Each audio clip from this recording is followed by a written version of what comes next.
MAPRE 2025, un candidat, toxique, fait bondir les téléspectateurs. Tous les lundis, les téléspectateurs de M6 découvrent un nouvel épisode de Mariés au premier regard.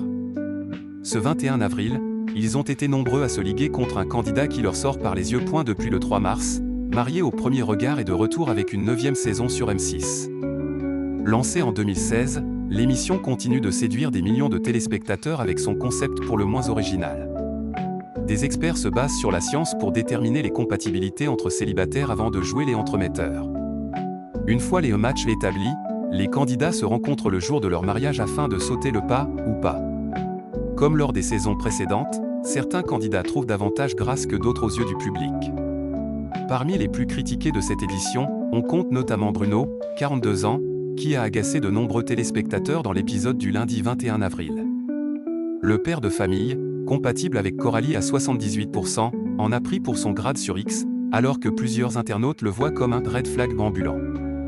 Non mais Bruno qui sort, fais attention toi aussi à tes mots alors qu'elle n'a rien dit.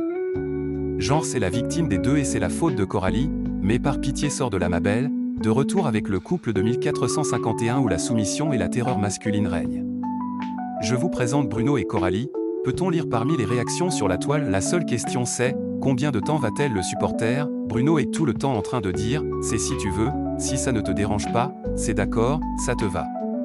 Alors qu'il a tout décidé d'avance et que Coralie ne peut plus refuser. Le pervers narcissique dans toute sa laideur, écrivent d'autres tweetos.et. Les téléspectateurs ne sont pas les seuls à tiquer face au comportement de Bruno.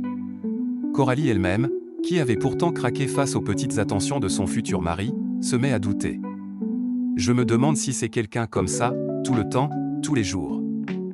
J'ai vraiment envie de savoir s'il va avoir besoin de driver sa femme, si c'est quelque chose qu'il a envie de vivre et qui ne serait pas compatible avec ma personnalité, avoue l'infirmière de 37 ans. Pour Estelle Dossin, la psychanalyste de l'émission, il est important que Bruno se remette en question. Vous commentez chacun de ses mots, vous lui coupez beaucoup la parole, Coralie n'a cessé de vous envoyer des petits signes, elle était un peu agacée par ça. Vous allez lui laisser de la place, et l'écouter quand elle parle. Les efforts au sein d'un couple c'est 50-50e, tout comme l'espace que chacun doit occuper. 50-50e. Pour l'instant je ne vois qu'un Bruno qui occupe l'espace à 70-30e et ça ne va pas. Vous avez bien compris Bruno, lance-t-elle au candidat. Pas sûr que le message ait été bien compris.